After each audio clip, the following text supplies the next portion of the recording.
Сәлеметсіңдер ме балалар? Қазақ тілі сабағын бастаймыз. Балалар, сабақтың тақырыбы бұл не? Ребята, тема сегодняшнего урока – что это? Балалар, жаңа сөздермен танысайық. Ребята, новые слова. Послушай, повтори. Тыңда, қайтала.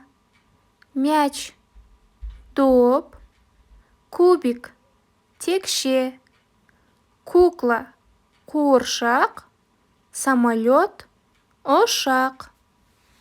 Бірінші тапсырма. Тыңда, қайтала, сұраққа жауап бер. Бұл не? Ребята, первое задание – послушай, повтори. Ответь на вопрос, что это? Бұл қуыршақ, это кукла. Бұл ұшақ, это самолет. Бұл текше, это кубик. Бұл доп, это мяч. Екінші тапсырма.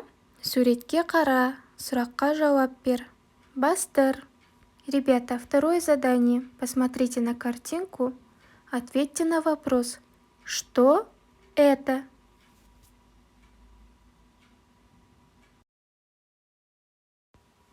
Үшінші тапсырма. Сұраққа жауап бер. Бұл кім? Бұл не? Ребята, третье задание. Ответьте на вопрос. Кто это? Что это? Ал балалар, демалайық. Оңға, солға иіліп, белімізді жаттықтырайық. Түзу тұрып иілеміз оң жаққа, дәл солай иілеміз сол жаққа. Жаттығуды қайталай, екі жаққа жай ғана, иілеміз оңға солға тоқтамай. Жаттығуды қайтала, екі жаққа жай ғана, иілеміз оңға солға тоқтамай. Ля-ля-ля-ля-ля-ля-ля, оңға иілеміз, ля-ля-ля-ля-ля-ля-ля, солға иілеміз. Жаттығуды қайтала, екі жаққа жай ғана, иілеміз оңға солға тоқтамай. Жарайсыңдар балалар. Сабақ аяқталды, сау болыңдар.